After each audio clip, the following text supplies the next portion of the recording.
cousa grande e fermosa o carballo do Pelete, o Pelete, a Lama.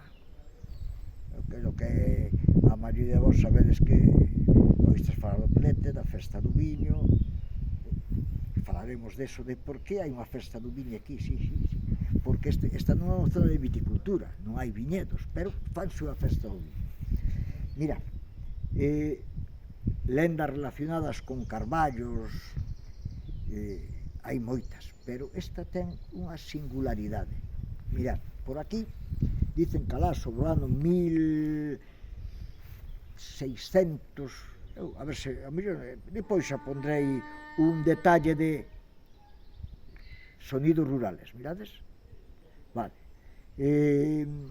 Sobre o ano 1650 ocurre de que un arrieiro, por aquí pasaba unha das vías de comunicación que unía o Ribeiro con Vigo, Pontevedra e demais. Entonces, nesta comitiva, o arrieiro, coas bestas, as mulas, os carruajes, unha besta, ou unha mula, lle dá unha patada a un fillo, aquí, neste sitio, unha patada importante, e cae ferido dun golpe realmente moi grave que se temía pola súa vida. Cae aquí, dice a lenda, ao pé deste carballo.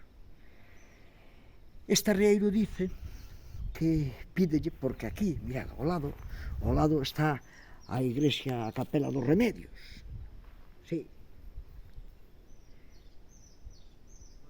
Bueno, pois este home lle ofrece a Virxen dos Remedios que se salva o mozo, que todos os anos lle vai traer un barril do mellor viño do Ribeiro que la tope.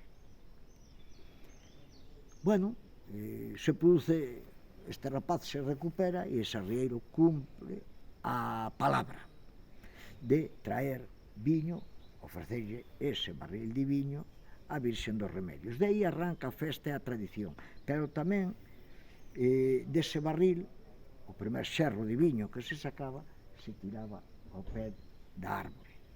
A mellor é por iso se conserva un castaño tan fuerte, tan vigoroso, porque algúns entendidos dicen que ten máis de 500 anos.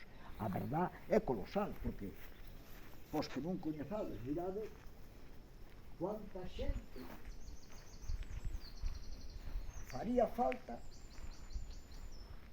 para rodear o perímetro do árbore.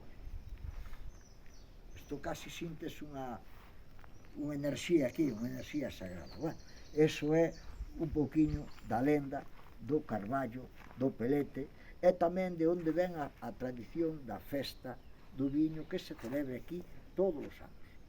Vale, logo escribirei do tema e pondrei máis detalles ao detalle de como é, porque os anos non perdonan e a cabeciña a veces en fechas e isto se me vai.